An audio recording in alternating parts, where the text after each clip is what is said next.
Salut bien-aimés dans le Seigneur Jésus-Christ. Nous voulons continuer à parler du Seigneur, à révéler qui il est réellement, à partager sa parole avec vous, parce que vous savez qu'en ces temps de faim, il y a beaucoup de loups, il y a beaucoup de Jésus qui sont présentés, et nous voulons vous présenter le Jésus de la Bible, et principalement le mystère de l'incarnation, le mystère de la piété, comment Dieu a pris une forme humaine. C'est parfois difficile à comprendre. Voilà pourquoi nous voulons présenter avec des arguments très simples qui est réellement Jésus-Christ. Et notamment, comme le disons, qu'il est Dieu, vrai homme, 100% Dieu, 100% homme. Le créateur de toutes choses manifesté en chair.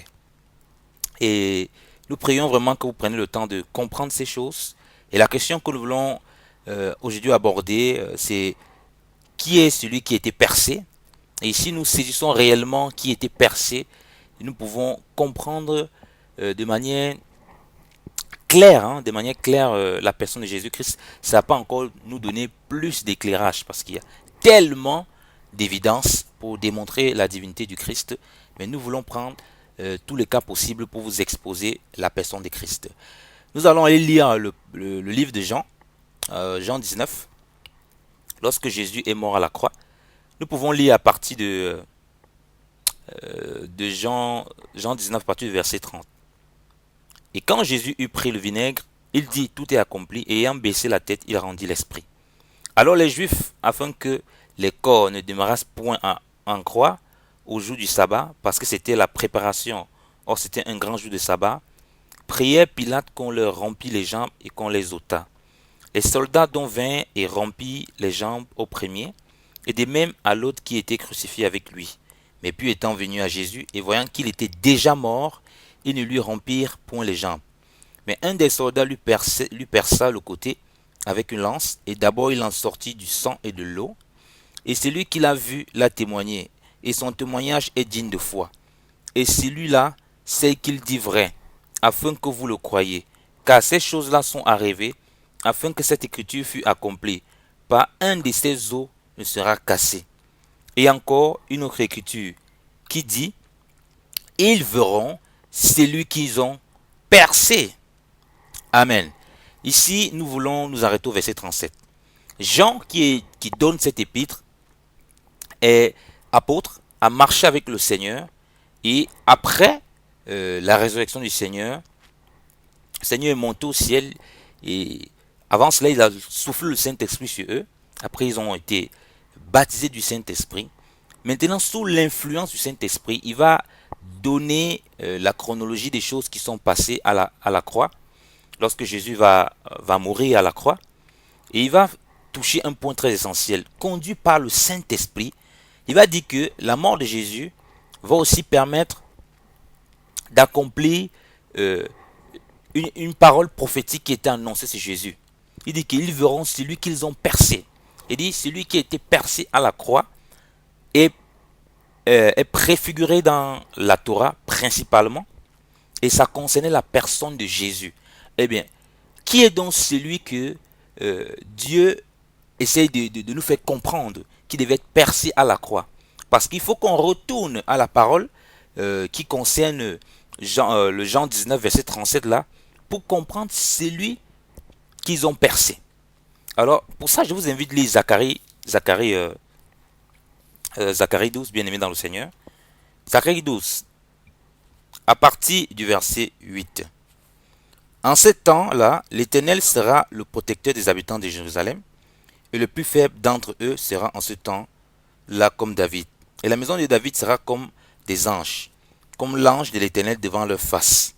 Et il arrivera qu'en ce temps-là, je chercherai à détruire toutes les nations qui viendront contre Jérusalem. Et je reprendrai sur la maison de David et sur les habitants de Jérusalem l'esprit de grâce et de supplication, et ils regarderont vers moi qu'ils auront percé, et ils mèneront deuil, comme quand on mène deuil d'un fils unique, et ils en seront en amertume, comme quand on est en amertume à cause d'un premier-né. Amen. Dieu ici va donner une parole prophétique qui a plusieurs étages de compréhension. Parce qu'il faut bien comprendre que la parole de Dieu est comme une armoire avec des grands tiroirs, avec des étages. dans lesquels il peut y avoir des petits tiroirs. Et il y a chaque degré de compréhension. Par exemple, ici, Dieu va parler de la restauration d'Israël. Et en parlant de la restauration d'Israël, le passage que Jean va prendre dans Jean 19, c'est le seul passage ici qui nous montre de manière directe qu'ils verront celui qu'ils ont percé. Donc, avant que Dieu ne restaure Israël, il a donné des signes pour dire, pour montrer comment il va se manifester en chair. Et il a donné aussi des signes pour le reconnaître. Il dit qu'ils vont mener deuil. Et lorsque Jésus est venu, il y avait des femmes qui pleuraient, qui menaient deuil sur lui. Il a dit, femmes, ne pleurez pas pour moi, mais pleurez plutôt pour vos fils. Donc, la première chose, c'est qu'elles ont mené deuil là. Mais il y a encore un autre accomplissement. C'est lorsque Jésus va revenir dans les nuées. Ça, on le verra plus tard. Dans les nuées, ils vont le voir, ils vont aussi se lamenter, ils vont aussi mener deuil.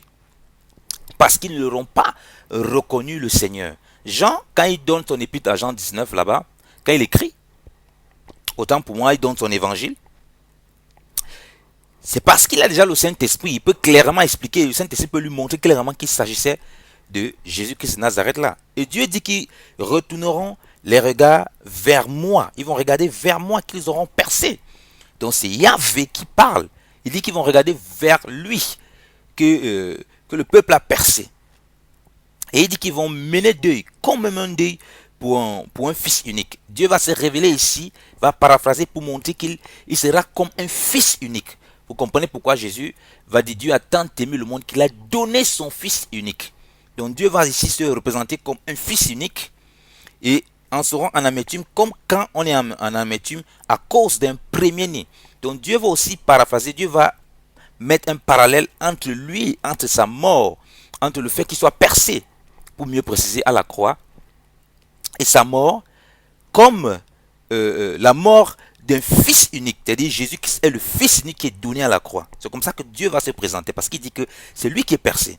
Il va se présenter aussi comme un premier-né. Voilà pourquoi Paul va dire dans Colossiens 1,15, Jésus-Christ est le premier-né de toute la création. Le premier-né là, il s'agit de Dieu. Il ne s'agit pas, comme certains hérétiques veulent vous dire qu'il s'agit de premier créé. Non, absolument pas. Dieu ici nous explique de manière, c'est pas très clair qu'on lisait à l'époque, mais maintenant lorsque le Saint-Esprit vient révéler à Jean, on a la pleine compréhension de ce que Dieu dit. Donc Dieu ici va se présenter lui-même comme celui qui va s'incarner, fils unique, et comme le premier-né. Voilà pourquoi tous les attributs divins sont donc cachés en la personne de Jésus-Christ. Or, c'est Jésus-Christ qui a été bel et bien percé. C'est pourquoi, bien aimé dans le Seigneur, lorsque Thomas va demander, il va manifester l'incrédulité. Les disciples vont dire, nous avons vu le Seigneur. Il va dire non. Si moi-même je ne vois pas la marque des clous sur ses mains, je ne vais pas croire à ce que vous dites.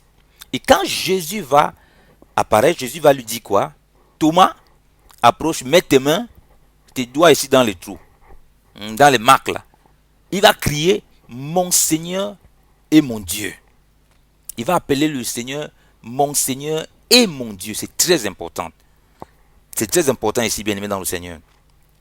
Ça veut dire quoi? Thomas a reçu la révélation que Jésus-Christ était celui là dont la Torah parle, qui devait être percé. Parce que cette prophétie s'accomplit en lui, pas une autre personne. Il a compris, il a carrément appelé Jésus-Christ en hébreu Adonai Elohim, ou bien Adonai Yahvé. Or, c'est un juif. Il croit en un seul Dieu. Il avait compris que leur Dieu là les avait visités en la personne de Jésus-Christ. Que Jésus-Christ était le Dieu incarné. Regardez la réaction de Jésus. Allons lire ce passage, bien aimé dans le Seigneur, pour comprendre la réaction de Jésus. Nous sommes dans Jean 20, à partir du verset 24. Or, Thomas, appelé Didyme, qui était l'un des 12, n'était point avec eux quand Jésus vint. Les autres disciples lui disent, nous avons vu le Seigneur, mais il leur dit, si je ne vois les marques des clous entre ses mains, et si je ne mets mon doigt où étaient les clous, et si je ne mets ma main dans son côté, je ne le croirai point. Et 8 jours après, ses disciples étant encore dans la maison, et Thomas avec eux, Jésus vint, la porte étant fermée, et fut là au milieu d'eux, et il leur dit, que la paix soit avec vous. Puis il dit à Thomas, mets ton doigt ici et regarde mes mains. Avance aussi ta main et la mets dans mon côté et ne sois point incrédule mais fidèle, c'est-à-dire mais croyant. Et Thomas répondit et lui dit, mon Seigneur et mon Dieu. Jésus lui dit, parce que tu m'as vu, Thomas, tu as cru. Bienheureux sont ceux qui n'ont point vu et qui ont cru. Amen. Jésus n'était pas là lorsque Thomas dit que si je ne vois la marque des clous, si je ne m'enfonce mon doigt. Vous voyez, mais Jésus connaissait tout. Donc Jésus montre là quand il apparaît à Thomas. Il n'a même pas besoin, il n'avait même pas besoin d'un discours. Il apparaît à Thomas et dit, viens mettre ton doigt ici. Thomas comprend que Jésus entendait tout ce qu'il disait et que Jésus est Dieu de toute éternité. Vous comprenez le mystère de la piété, que lorsque tu as vraiment cru que Jésus-Christ a été crucifié, qu'il est mort, il est ressuscité, tu ne peux pas nier sa divinité, parce que la croix révèle parfaitement sa divinité. Les écailles tombent des yeux de Thomas. Il dit, ah, Adonai Elohim. Parce que Jésus lui a dit, viens ici mettre les doigts. Il n'était pas là. Comment il sait ça? Comment il sait que je dis de telles choses? En plus, quand je le dis, quand Thomas le dit, Jésus ne dit pas, écoute, non, tu fais mal. Il est écrit dans Deutéronome 6,14 que l'Éternel, ton Dieu, écoute Israël, l'Éternel, ton Dieu, est le seul Dieu. Jésus dit bienheureux. Jésus le bénit plutôt. Jésus dit que heureux sont ceux qui vont croire que la marque des clous que tu cherchais à voir révèle que je suis celui qui devait être percé et qu'ils vont se prosterner comme toi et dire mon Seigneur et mon Dieu. Heureux là, ceux-là qui ne m'ont point vu et qui vont croire et qui ont cru que je suis leur Seigneur et leur Dieu. Donc tu ne peux pas dire que tu as cru en Jésus, tu as cru qu'il a la marque des clous, c'est-à-dire qu'il a été crucifié, et tu refuses de croire qu'il est ton Seigneur et ton Dieu. Parce qu'il a accompli parfaitement la prophétie comme nous avons lu dans Zacharie 12. C'est Zacharie 12, le verset 10. Il a accompli parfaitement cette prophétie. Et regardez encore, bien aimé dans le Seigneur, lisons Apocalypse 1 pour clôturer avec ça. À partir du verset 7. Voici, il vient avec les nuées, et tout œil le verra, et ceux mêmes qui l'ont percé, et toutes les tribus de la terre se lamenteront devant lui. Oui, amen. Je suis l'alpha et l'oméga, le commencement et la fin, dit le Seigneur, qui était, et qui est à venir, le Tout-Puissant. Jésus-Christ ici qui donne la révélation à Jean. Bon, dans certaines traductions, parce que j'ai la David Martin, et c'est équivalent à la King James en anglais et la Bible Ostval en français. Pour ceux qui ont des Bibles Louis II et d'autres Bibles, c'est écrit par exemple, je suis l'alpha et l'oméga, dit le Seigneur Dieu, celui qui est, qui était, qui vient, le Tout-Puissant. Donc Jésus se révèle ici comme celui qui est le Tout-Puissant. Nous avons vu que c'est Jésus qui est celui qui a été percé. Donc on ne peut pas dire que c'est une autre personne ici là. Donc c'est bien lui qui se révèle comme le Tout-Puissant. L'alpha et l'oméga, le commencement et la fin, le Seigneur des armées, le Tout-Puissant. Et il dit, toutes les tribus de la terre se lamenteront. Donc voilà encore un accomplissement prophétique de Zacharie 12. Rappelez-vous qu'on a dit, la parole de Dieu est comme une armoire à plusieurs tiroirs, à plusieurs étages. Où il y a des tiroirs, des petits tiroirs, des grands tiroirs, qui sont comme des axes de révélation de Dieu. Parce qu'une seule parole peut avoir plusieurs accomplissements prophétiques. Donc ici, on voit l'accomplissement lorsqu'il va venir. Il ne s'agit plus lorsqu'il était crucifié. Lorsqu'il était crucifié, Jean nous dit, ils vont tourner les regards afin que la parole s'accomplisse, qu'ils tourneront les regards vers celui qu'ils ont percé lorsqu'il était à la croix. Mais là, maintenant, on parle de son avènement. On parle quand il va venir et que tout œil le verra. On parle ici des choses qui concernent plutôt la fin. Et il se révèle comme celui donc qui a été percé. Et toutes les tribus le verront. Et il dit carrément qu'il est le Tout-Puissant, l'alpha et l'oméga. Il n'y a pas de doute. Et Jésus l'a dit dans Matthieu 24. Dans Matthieu 24, il l'a dit clairement.